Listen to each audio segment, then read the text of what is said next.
Thank you very much for that warm welcome. Also, can we just get another round of applause for YJ? That was a fantastic, if anyone missed that. Yeah, how do you feel going after that? I actually feel great because it dovetails really nicely. If you missed YJ's talk, go find the recording when it's put up, because it is really worth seeing. And we're going to kind of cross over a little bit of material, but I'm going to talk a little bit about scaling your technical team. So I work for Microsoft for startups, and a lot of what I do is I get to, like YJ, help startups. And I love that job, and I love being able to do that. And I was originally hired to Microsoft as a CTO in residence, which is, it is kind of a developer advocacy role. But the thing that I got to do was have a lot of conversations with CTOs at different stages. And one of the things that they would often ask about is, how do I scale? How do I scale my team? How do I grow this thing? And so I want to spend a little bit of time talking about that today. So I actually want to start with a question, and I just wonder if any of you have a favorite plotted curve. We've spent a lot of time over the last 2 years looking at graphs. I don't know, we've been flattening curves. Anyone from a mathematics point of view, what do we got? An inverted U-shape. I like an inverted U-shape. I think that's a great one. I think a lot of people in the room love this particular curve. Everyone loves an exponential. Everyone loves the hockey stick. And it's a great graph. I like it. It's nice, and exactly what it's graphing, I mean, for us, it just doesn't tend to be that important. We just want it to go up and to the right. And generally, your x-axis is time, so you don't really have much control over to the right. That's going to happen. And so you just want it to go up. But we kind of know the dirty little secret for the hockey stick. And anyone who's worked in and around startups knows that this graph is like the Instagram selfie of graphs. When you see this on a pitch deck, you're like, is it though? Is it real? It's a nice projection, but is it really going to happen?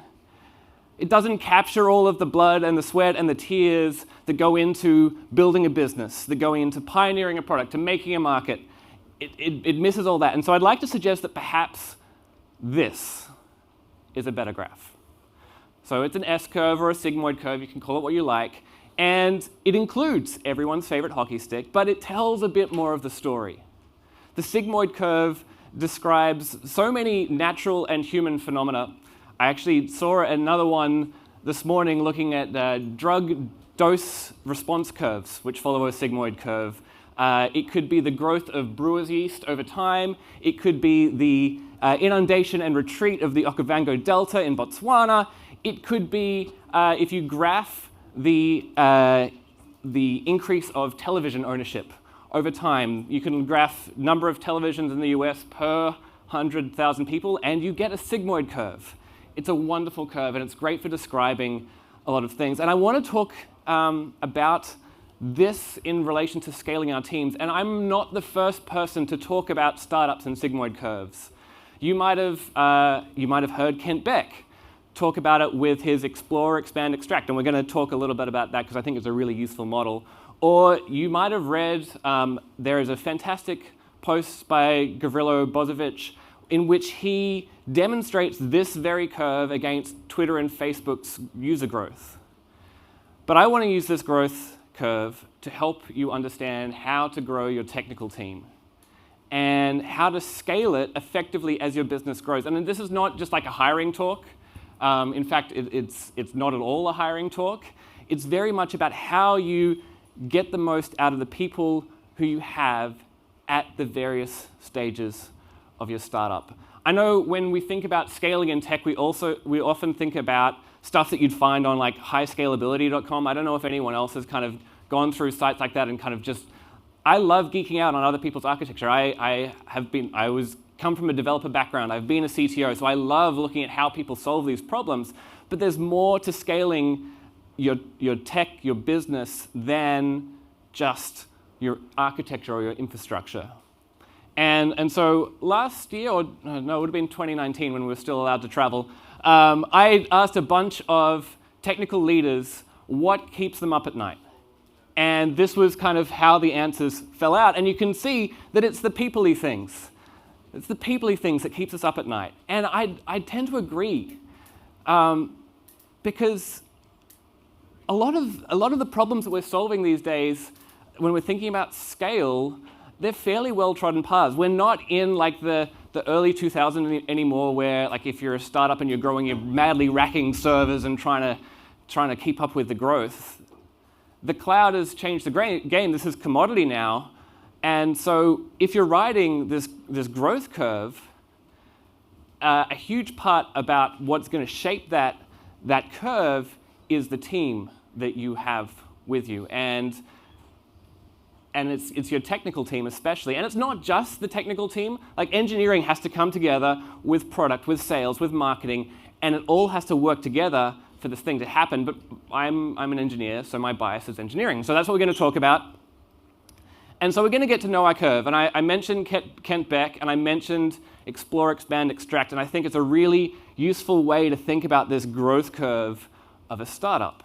You might know this kind of concept by maybe slightly more colonial names. We're going to leave those to the side. We're going to stick with the 3 X's. And the explore stage, I think, is underrated. This is when you are in that early stage startup looking for problem-solution fit, when you're looking for product-market fit. You are exploring the space and trying to see what works. And we kind of know that many startups and even more products never make it out of this stage. And that's okay. But what we want to do is we want to give ourselves the best chance of finding that product market fit, hitting this inflection point here, which everyone loves, and entering that next phase of our curve. And after we hit this inflection point, we enter expand, which is, I think, what everyone is like really excited about when they think about startups. It is like it's the white knuckle ride of expand. It's the upward flick of our hockey stick. And our job here is to classically scale. It's often what we think about at this stage is like, how do I scale to dozens of rockstar engineers and get my startup to the next level? And I'm going to suggest that it's not quite that. I'm going to deal with your rock stars a little bit later, but expand is more than just hiring. This is where you want to be able to onboard your people quickly. You want to take all of the engineering shortcuts that you took while you're in the explore stage, and maybe some of those slightly off engineering decisions, or even some of the good ones, and you want to make sure that these things don't get in the way of you scaling. And when it comes to extract, and we're not going to talk too much about extract because it's when we enter this new phase of mature business, and the game kind of changes from scaling madly and kind of trying to hold on to retaining customers and retaining usage and margin expansion. And this is an important part of many businesses, but this is startup grind, not incumbent tedium, so we're not going to dwell too much here, but it exists, and we should acknowledge that plateau is there. But what we want to do is kind of push that plateau off as far as possible because we want to keep on growing. And if you want to do that, you need to get good at scaling your team. So, our curve. We kind of understand the different parts of it, and so the question is then how do we scale our team across this curve? It's not just about hiring more engineers, as I've said, though that's part of it at some of the stages. And it's not even just about organizing them well, the Spotify model or whatever you've chosen to replace it. That's part of it too, and that's important. In fact, I went and I thought about all of the different ideas and useful tips and pieces of advice I could give you at every stage, and that would just be total information overload and not helpful. You're going to be bombarded with tools, structures, processes for scaling your team as your business grows. And these are important, but more important is understanding where you are on this growth curve and what you need to be optimizing for. The solutions for a team that is trying to find that fit, that is exploring, are fundamentally different to the solutions for a team that are expanding and madly scaling and putting out fires. And trying to use the wrong process or organizational tool or structure in the wrong context is going to result in pain. And so we want to avoid that pain, so we're going to dig in a little bit more about how we optimize for these stages, and then we're going to talk a little bit more about our teams as a whole and what is going to help them scale at every stage. So let's get into exploring. I'll be honest, my bias, this is my favorite stage, because it's really interesting to kind of get into how do we scale our team here, because our team is generally pretty small. There's not a lot of people, but how do you get the most out of these people that you do have? And what is the scale that you can get here? And the answer is that we want to take this inflection point and we want to move it sooner. We want to find that fit sooner, because what happens when we do that is that we've created all of this additional value. And we can invest that in our later stages, and we can do that, get to the exciting part sooner. And so how do we scale that ability? What dimensions, like how do we do that? And the answer actually comes in another graph, and we'll get to that into a second, and we'll go back to our exponential curve for all of you who enjoy an exponential curve. See, this flattish part of the line here isn't really flat. It's got little bumps in it as we cycle through different iterations, different experiments, different hypotheses to see what works.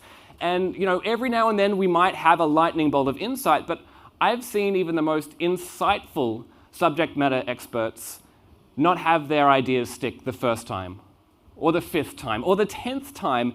And so the thing that's going to drive this discovery point to the left is allowing ourselves to make more bets, to test more hypotheses, and to conduct more experiments. Now, I'm talking to startup folks, so you know about this thing. You know about being lean and doing this. But often when we're thinking about our technical teams, we don't do this very well. So what I want to talk about is convexivity. We need to scale, and we need to scale our team using convexivity. Now, when we're talking about convex investments, and this is a brutal simplification. This idea comes from Nassim Taleb, and he would probably not be very happy with the way I simplify this, but it's okay, because I'm up here and he's not. But what we want to do is we want to limit our downside. We want to limit our downside and limit our loss for a failed experiment, for something not going right, and we want to maximize that upside. And that's what a convex investment allows us to do. And so this is our opportunity with our team, and this is what we need to culturally build into our team if we want to scale it at this early kind of stage. If we want to get the most out of our people, we need to be able, essentially, to bring this loss line up. We want to be able to spend as little as possible to test something, to find something out. We want to push it towards zeros. And that's in monetary terms to an extent, but it's also in time terms. And it requires quite deliberate thinking and quite deliberate cultural practice. So we can often, when you hire early engineers, they might not be experienced in a startup. They might be incredibly motivated, but they might have come from the corporate world. Or they might have come out of college, and they've got a very methodical way of thinking about things. And it's like, hey, this is great, but how little can we do to solve this problem? How little can we do to determine whether we're right or not about this thing? How can we bring this loss line up as high as possible? Because if it goes wrong, if we're wrong, this flattens out pretty. We can be really wrong and we don't spend much money. We could be really right and we get a lot of value out the other side. And that's what we want to optimize for. And so we want to be careful about over-architecting. And you need to have a culture of, solid architecture, but simple architecture. Don't spend a lot of time on fancy technologies when you can use something simpler to test the hypotheses and invest later when it's proven out. And we can all have discussions about what is minimum and a minimum viable product, but this is really where the rubber hits the road. So at this point, our engineering team is small, and we need to think about doing these experiments, and we need to reduce the cost of doing experiments. So that's about choosing the right technologies And those technologies, I'm not going to tell you you should use this over that. You need to find the right ones for your team that make them efficient and make them able to rapidly prototype and do things quickly and to not get stuck to things and to be able to throw them away. And this is a big one, is watch out for perfectionism. I, as an engineer, can have this perfectionist trait of like, I want it to be right, and it's like, I don't actually have to be, it doesn't have to be perfect for you to know and to find out if this thing's going to work. You've got to have a culture which is good enough to learn something. Something can be good enough to learn something. And a culture and a focus on learning is what is going to help you scale your team at this stage. You might have like 2, 3, 4 engineers. That's what's going to scale them. You need to have that. And then you've got to look for that inflection point, because you want to find it, and that's where you start really throwing the investment in terms of your time and really consolidating your team on that. But you want to be able to look for that inflection point, but beware the false dawns, because sometimes something is going to look like it's working. You really need to know, is that working or not? And that, again, is a cultural thing as a team about being able to honestly have that conversation about, is this working or not? Because you can end up over-investing in something and wasting a lot of time, and your loss becomes a lot higher. So, we've gone through a little bit of explore. What about expanding? You've hit this period of growth. Everything is great, but also everything is on fire. And this is kind of what everyone thinks about when they think about scaling.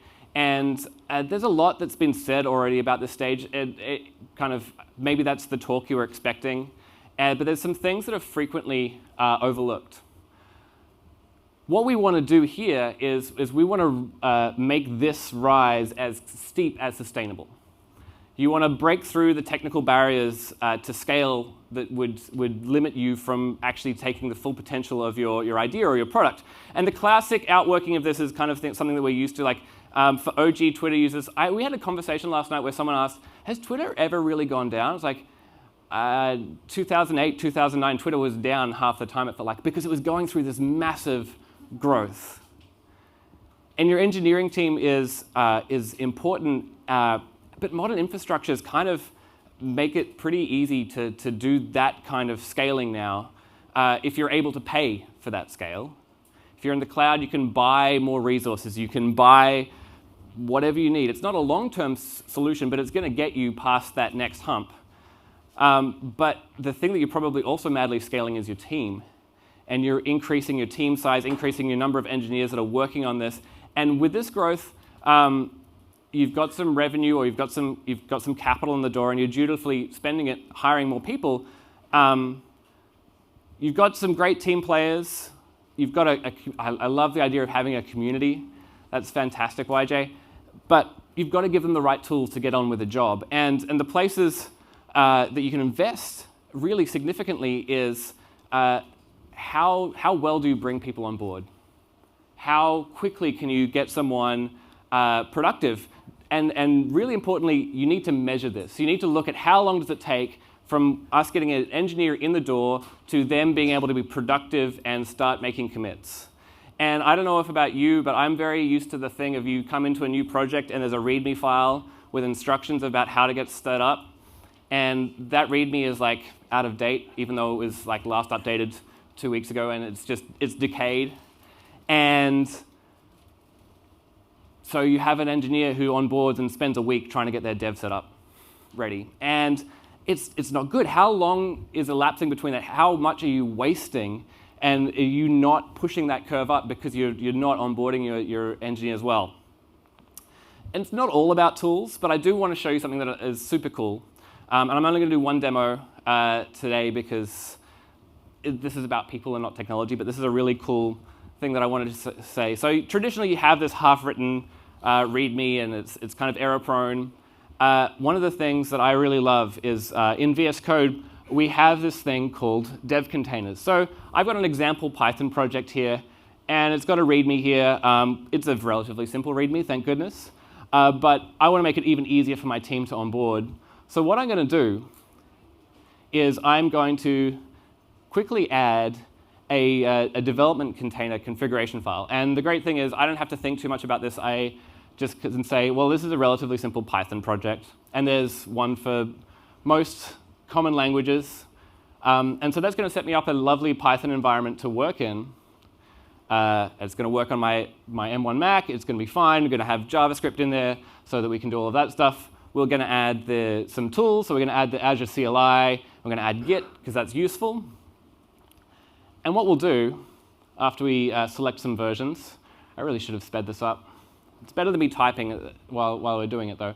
We're going to select some versions. That's going to create a config file. So now, rather than having a README file, which is subject to interpretation, we have a config file for our project. And now that means our developer pulls down this thing, and they reopen a container. They click that reopen a container thing, and it builds.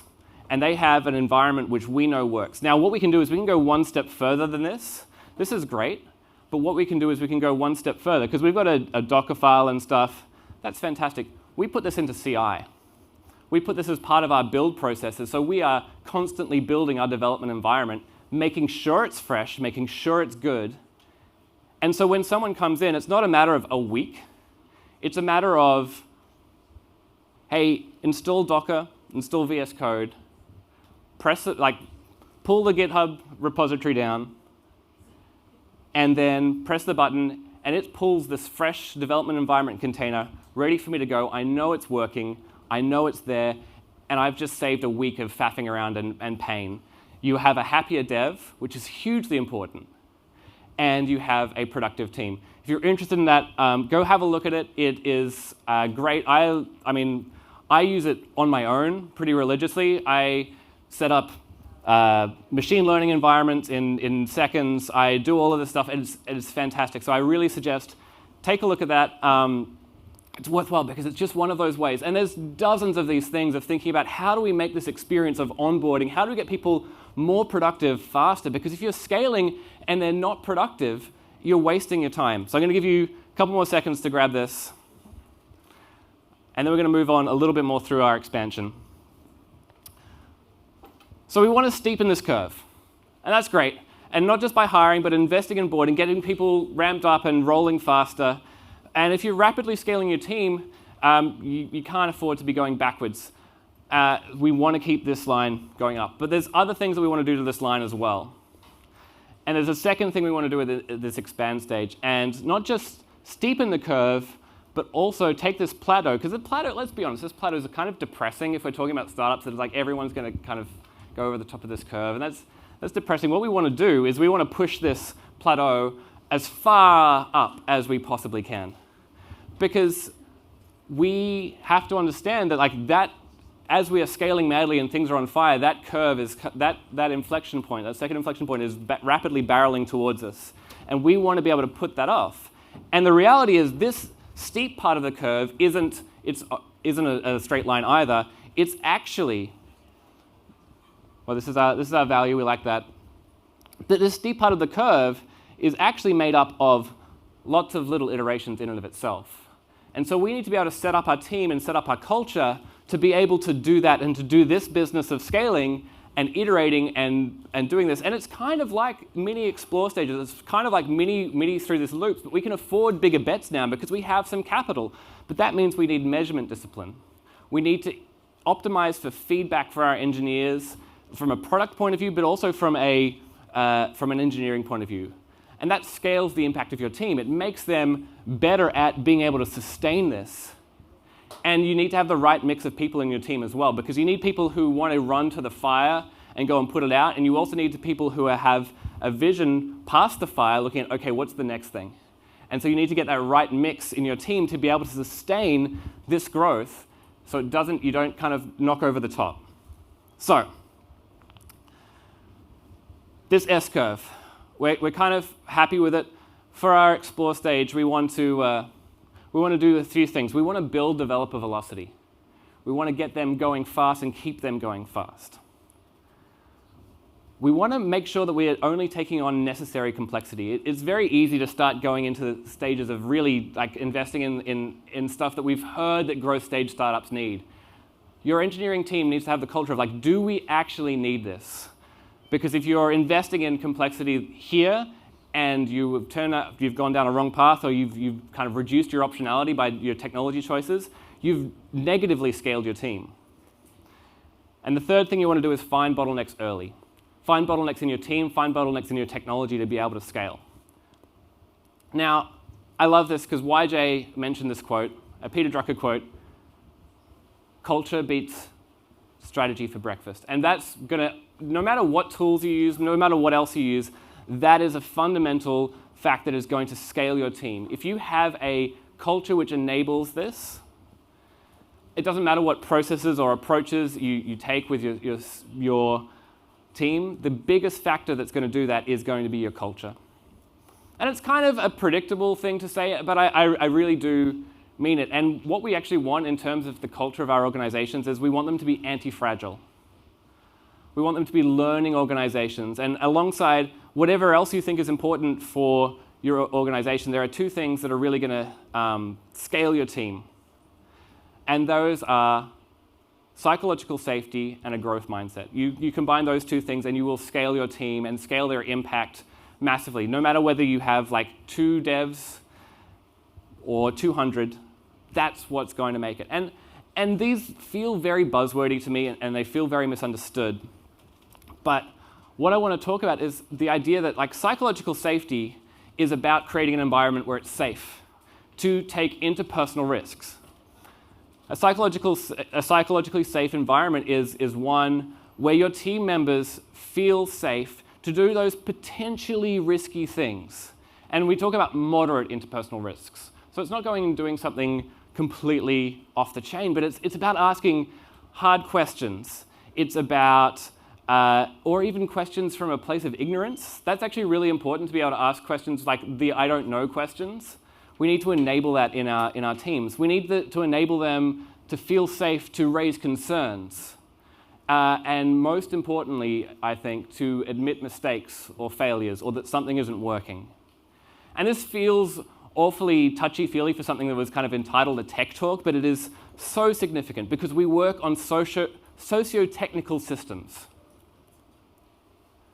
You and your technology, whatever it is, the team and the technology are intimately linked.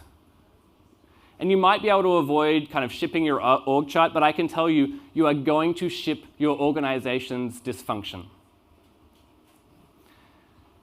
And maybe there's a tendency, especially once you hit that expand stage, to say, like, we don't have time to talk about our feelings, but I would argue on the contrary, you don't have time not to talk about your feelings.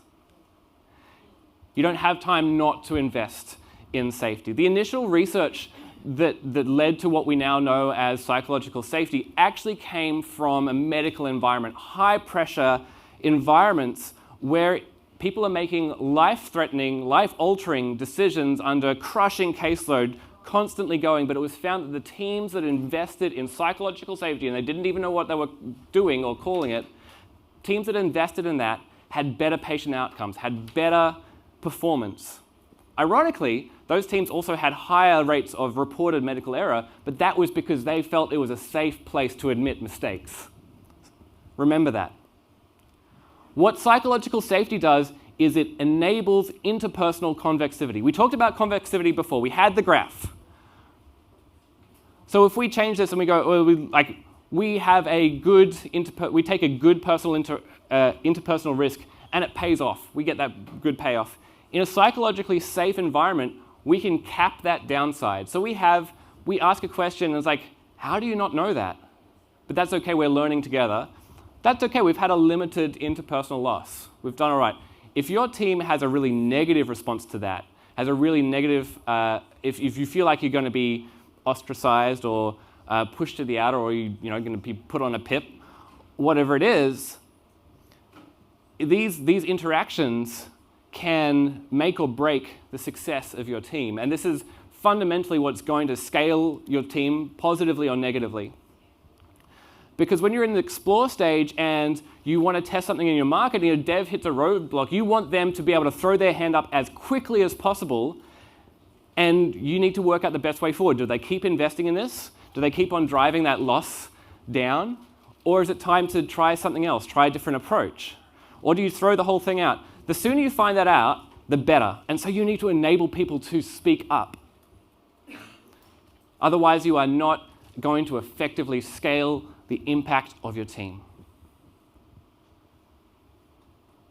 Even more in the explore stage, you need people to be able to take interpersonal risks when it comes to left field approaches. Weird kind of different ideas. You want to be able to enable people to make convex interpersonal bets. The downside is capped. The interpersonal risk that a person takes is like, this idea comes to nothing. That's fine. I'm okay with that. But the potential upside is uncapped. Now, the opposite of this is a psychologically unsafe environment, which I would call concave. The curve flips, because for even being slightly wrong or having a slightly weird idea, there could be a massive negative interpersonal outcome. You could be, you could not get invited to any more meetings. You could, all of these things, you could be, and so what happens is people start being more conservative. They start being more vanilla. You get the kind of just turning up from your team. They're no longer invested.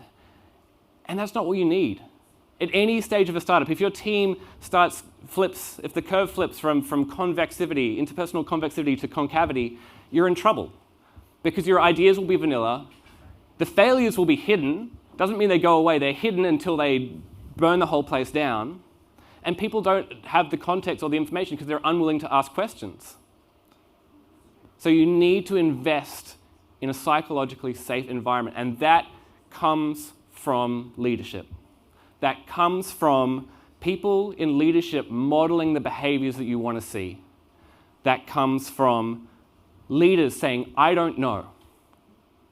That comes from leaders saying, let's find out together. It comes from leaders saying, I messed up. Owning mistakes and working through them together.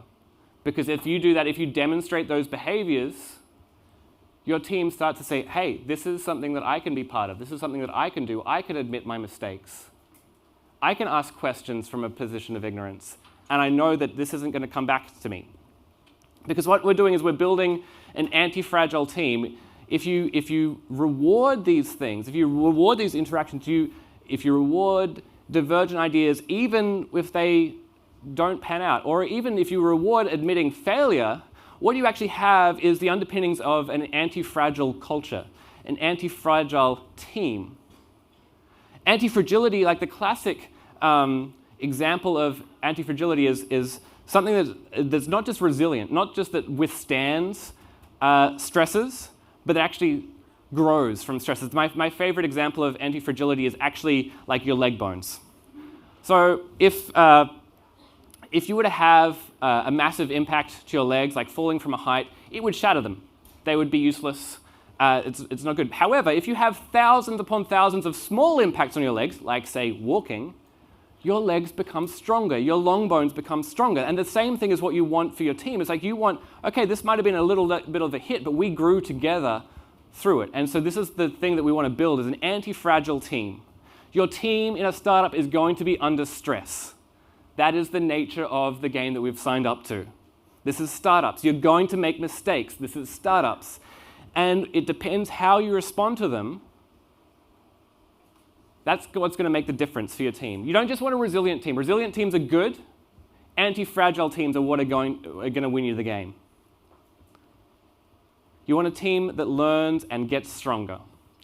And it has a performance response to stresses. It becomes anti-fragile. So I mentioned growth mindset, and that's the second part of anti-fragility. Now I can kind of almost feel the visceral response to this, because a lot of people hear growth mindset and either think of like education, because that is where this research came from, was education, or just like mind-numbing positivity and that toxic positivity, and it is neither of those things. Growth mindset is believing at our core that we are continually growing and learning, that our talents are not just things that have been imbued into us, but they are qualities that we can grow and that we can nurture and that can be expanded, improved through effort on our part and on the part of others, through effort and investment. And so in modern engineering, if you think about engineering systems, like, we are now very good at scaling out. We are very good at taking a thing and replicating it a bunch of times. That's what the cloud has given us. Microservices architectures thrive on this. Event-based systems, orchestrated infrastructure, it's great, wonderful. we can't do the same thing with our technical teams. What we need to do is we actually need to scale people up, especially when the labor market is in flux like it is at the moment. You can't just assume that you can just rack in some more engineers or some provisions, some more kind of SREs into your node pool. You have to scale up your existing people as well. And you know what's fun? You know what's fun is you can use this exact same S-curve to understand the growth of a person and their learning and development. If you're scaling up your team members, you want to be involved in shaping this curve. You want to be involved in the exploration, finding, hey, where do you fit? Where do you fit in, like, we really seem like you want to be involved in this, but where do you fit on this curve? Like, where do you want to go? And so we as technical leaders need to foster a growth mindset. And to do that, we need to make it safe, to find our limitations and to push them. And even if that might mean that we have to admit failure sometimes, and yes, doesn't that sound like psychological safety? Exactly. Growth mindset cannot exist without psychological safety. It has to be hand in hand. And so this curve, again, is made up of lots of other little curves, like we've looked at before. It's about interpersonal convexivity. It's about continuous growth loops. And that means we can use our same ideas to scale our people. We can iterate to find fit. So you might have the right individual, you might have them doing the wrong thing. Find the right thing for them. If you believe in this person, if you believe they can grow, fantastic. We need to foster this growth mindset. We need to work on these curves. We need to find our issues early. We need to, we're used to observability in our technical systems. You need to have your finger on the pulse. And you need to hire for growth mindset. That's the biggest hiring characteristic that I look for, is someone who can and is willing to grow wherever your company is. Now, I've got limited time, but I just want to say there are network effects in your team. And that is why rock stars don't scale. They might feel like they're a 10x engineer at the beginning, but I can tell you they will have a culturally negative effect. What you want is not someone who plays a wicked guitar solo. They make a lot of noise, they knock over the drum kit, they jump from the speaker stack, but they don't bring the team together. What you want, if you're an enterprise, you want kind of an orchestral musician, someone who can read the music, watch the conductor, and kind of play the notes. We're not in enterprise, though. We're in startups. We want innovation, but you want innovation that scales. You want jazz musicians. Have you ever seen a large jazz ensemble play? There are solos, and it's great, but there are background figures, and the music really works when people are playing off each other.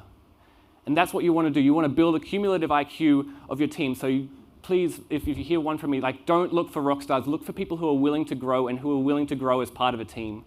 I love that part. That's what I think in terms of a community. You want to grow that community. You want people who want to come and grow in that community and grow that community itself. And I want to kind of leave you with this thought. Culture is who we hire. It's who we fire. It's the behaviors we reprimand and those we reward. Those are the significant things that are going to change the culture, that are going to scale your technical team, is making these hard decisions. Making these hard decisions about who is in your team, what are they doing, what are you reprimanding. Don't reprimand someone for failing. Don't reward them either, but work out how you can make those failures convex and not concave. So, parting thoughts. Know your stage and optimize for it. Understand the curves that are at play, and culture will make or break your scale.